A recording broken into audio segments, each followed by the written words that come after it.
নজর রাখবো পরবর্তী সংবাদে। সম্প্রতি রাজ্যে একের পর এক নিখোঁজের মতো ঘটনা উঠে আসছে। তারই মধ্যে যেহেতু অভিযোগ দায়ের হয়েছে বিভিন্ন থানাতে এবং তাকে কেন্দ্র করে পুলিশ কিন্তু রীতিমতো তদন্ত চালিয়ে বেশ কয়েকজনকে উদ্ধার করতে সক্ষম হয়েছে। তবে তারই মধ্যে আরো এক চিত্র এবার উঠে আসলো উদয়পুর থেকে। এখানে উদয়পুরের রাজারবাগ এলাকা থেকে নিখোঁজ হয়েছেন দুই মহিলা। তবে ঘটনার বিবরণে জানা গেছে যে সোমবার দুপুরে এক ব্যাংকে যাওয়ার পথেই নিখোঁজ হয়েছেন ওই দুই মহিলা। তবে তাদের নাম অনামিকা দেবনাথ এবং মুন্নি দেবনাথ বলে জানা গেছে। তারা দুই বোন উদয়পুর থেকে নিখোঁজ হওয়ার পর বহু খোঁজাখুঁজির পর না পেয়ে অবশেষে পুলিশের দ্বারস্থ হয়েছেন ওই দুই মহিলার মা। কি রয়েছে বিস্তারিত শুনুন। আমার মেয়েরা লইয়া গেছে পরে এইদিকের থেকে আর বাড়িতে আইছে না এবার আমরা খোঁজাখুঁজি করতেছি, পাইতাছি না। এবার আমরা থানাতে আইছি, থানাতেই আমরা জানাইছি। কোন জায়গা থেকে মানে কোন জায়গা থেকে কোন জায়গায় তুলেছিল? এই রাজারবাগের থেকে রমচুমনি দিছে। আচ্ছা, তাদের বয়স কেমন হবে?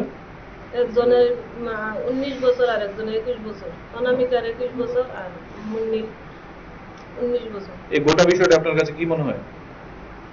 আমার তো লাগে না তারা কেউ লোকে দিয়েছে, কি তারা নিশ্চয়ই ষড়যন্ত্র করে নাকি তা আমি কইতাম পারতেছি না। এমন আমার জানা নাই কেউ লোকে যাই বোঝে, আমি জানি না।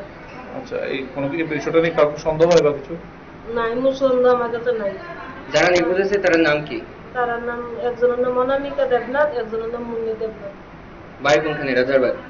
রাজারবাগ হয়েছে, আর মুন্নি দেবনাথের বাড়ি হয়েছে বিগুনিয়া রাধানগর। তারা কি এসে ব্যাংকের বই করতে গেছে আর কি। না, আপনার নাম? পূর্ণিমা দেবনাথ। 10:30 আজকে কি কারণে এসেছে? আজকে আইসি আমরা সই দিয়ে দিয়েছিলাম, সই লাগবো, ছবি লাগবো। পুলিশ থেকে কি আশ্বাস পেলেন? তারা তো কইছে তারা খুঁজবো, খুঁজতে আছে, এমন কইছে। খুঁজতে আছে, আগরতলা আছে।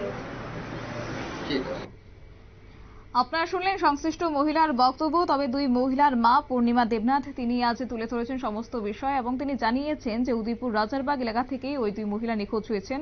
যখন সোমবার দুপুর নাগাদ তারা ব্যাংকের উদ্দেশ্যে রওনা হয়, ঠিক তখনই সেই দুজন মহিলা নিখোঁজ হয়েছেন। একজনের নাম অনামিকা দেবনাথ এবং অপরজনের নাম মুন্নি দেবনাথ বলে জানা গেছে। অর্থাৎ প্রকাশ্য দিবালোকে নিখোঁজ হয়েছেন ওই দুই মহিলা। ইতিমধ্যে থানায় মামলা দায়ের করা হয়েছে, মামলা দায়ের করেছেন ওই দুই মহিলার মা। তবে এখন দেখার বিষয় যে এই গোটা ঘটনার পরিপ্রেক্ষিতে পুলিশ তদন্তে নেমে তাদেরকে উদ্ধার করতে সক্ষম হয় কিনা সেটা কিন্তু অবশ্য লক্ষণীয় বিষয় হয়ে দাঁড়াচ্ছে। তবে সাম্প্রতিককালে রাজ্যে একের পর এক ঘটে চলেছে এই নিখোঁজের মতো ঘটনা।